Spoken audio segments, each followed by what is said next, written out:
नाज़रीन, भारत की एक तारीख रही है पाकिस्तान पे बेबुनियाद और झूठे इल्ज़ामात लगाने की, अपने आप के फेलियर्स छुपाने के लिए, और फिर उसने बार बार कोशिश की है कि पाकिस्तान की सालमियत के ख़िलाफ़ अमली तौर पे इक़दामात करने की, लेकिन उसको हमेशा मुँह की खानी पड़ी है। चाहे वो 2019 का, उसके बाद हम कैसे भूल सकते हैं जब नरेंद्र मोदी और उनकी फैशिस्ट गवर्नमेंट ने एक झूठा दावा किया कि उन्होंने पाकिस्तान में सर्जिकल स्ट्राइक्स की, और फिर पाकिस्तान ने ऐसा टिका के जवाब दिया कि वह आज तक भारतीयों की रातों की नींदें हराम करता है। जब पाकिस्तान ने कुलभूषण यादव को भी, आपको याद होगा, पकड़ा था 2017 में, वो तक भारत को एक्सपोज करता है किस तरह वो पाकिस्तान में, स्पेशली बलूचिस्तान में टेररिज्म में इन्वॉल्व है।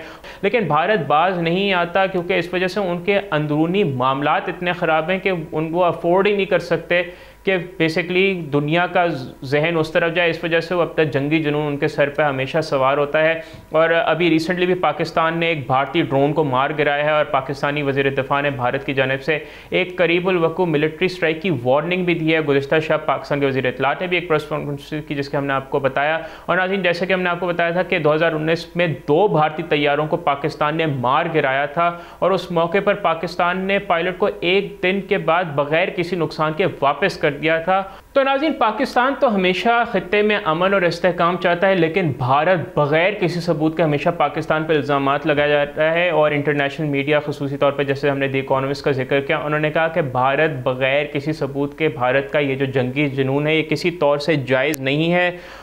और दुनिया को उन्होंने कहा है कि दुनिया इस बात को मेक श्योर करे कि भारत अपने जंगी जुनून से बाज रहे। अगर आप भारत के अंदर के मूड को देखें तो वहाँ पे जो मुसलमानों के साथ इस वक्त हो रहा है, वहाँ पे जो सिविल सोसाइटी जो आवाज़ें उठा रही हैं कि वहाँ पे ह्यूमन राइट्स वायलेशंस हो रही हैं, चाहे वो बेसिकली माओइस्ट हों। भारत में ख़ुद इतनी इस वक्त आज़ादी की तहरीक चल रही है जो कि भारत के साथ नहीं रहना चाहती कई अक़वाम, तो उनको बेसिकली अपनी नाकामियों को छुपाने के लिए भारत ये करता है। इस वक्त अगर आप बम्बई का जो सेंसेक्स इंडेक्स है स्टॉक मार्केट का, वो भी इस वक्त मंदी का शिकार है। तो भारतीय सरमायाकार ख़ुद अपनी हुकूमत के साथ नहीं मामलात पे, क्योंकि उनकी हुकूमत सिर्फ लाशों पे सियासत कर रही है, सिर्फ अपनी सियासत बचाने के लिए, इससे ज़्यादा कुछ भी नहीं। और पाकिस्तान ने अदा किया कि वो खित्ते में इस्तेहकाम चाहता है और अपने पड़ोसी ममालिक के साथ तामीरी ताल्लुकात रखना चाहता है। लेकिन ऑब्वियसली नाज़रीन, ये वन वे स्ट्रीट नहीं हो सकती, this has to be reciprocated. Bharat को अगर अमन चाहिए तो पाकिस्तान की तरफ से अमन ही रहेगा, और पाकिस्तान ने हमेशा अमन और प्यार ही दिया है। लेकिन अगर भारत को जंग का शौक़ है तो पाकिस्तान भी दो हाथ आराम से कर सकता है और तारीख़ में करता है। तो यही बात है कि जो पाकिस्तानी कौम की अमन की ख्वाहिश है वो पाकिस्तान की कमज़ोरी नहीं है। और अगर किसी को पाकिस्तान को कोई समझता है कि वो पाकिस्तान की कमज़ोरी है तो वो बहुत बड़ी उनकी भूल है। और जिस तरह तारीख़ हमेशा रही है कि पाकिस्तान ने हमेशा बड़ा ज़बरदस्त तरीके से अपना जो है दिफ़ा किया, आइंदा भी हम इंशाल्लाह अपनी अफवाज के साथ हैं, पूरी कौम साथ है, और हम इंशाल्लाह इसी तरह दिफ़ा करते रहेंगे। इंटरनेशनल मीडिया में हर तरफ अब सवालात पूछे जा रहे हैं कि वो किस तरह कश्मीर में अमन कायम करने का कह सकते हैं, जहाँ पे उन्होंने एक ढोंगी तरह की हुकूमत इस वक्त बिठाई हुई है।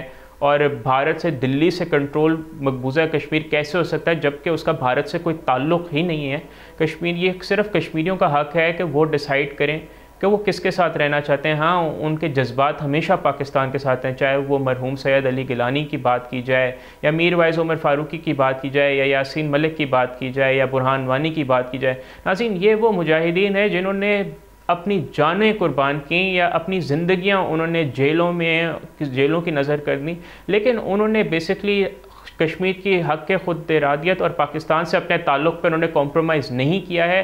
तो ये मोदी की भूल है कि वो कश्मीरियों की आवाज़ को सुने बग़ैर कश्मीर में अमन कायम कर देंगे। लेकिन वो अनफॉर्चुनेटली, बात यही है कि भारत और कश्मीर आपस में एक साथ नहीं चल सकते। ये बात दुनिया जितनी जल्दी समझे बेहतर है। दुनिया को इस बात का नोटिस लेना चाहिए और मेक श्योर करना चाहिए कि भारत किसी भी किस्म के नापाक अज़ाइम से बाज रहे। सब्सक्राइब करें और बेल दबाएं ताकि कोई खबर रह न जाए।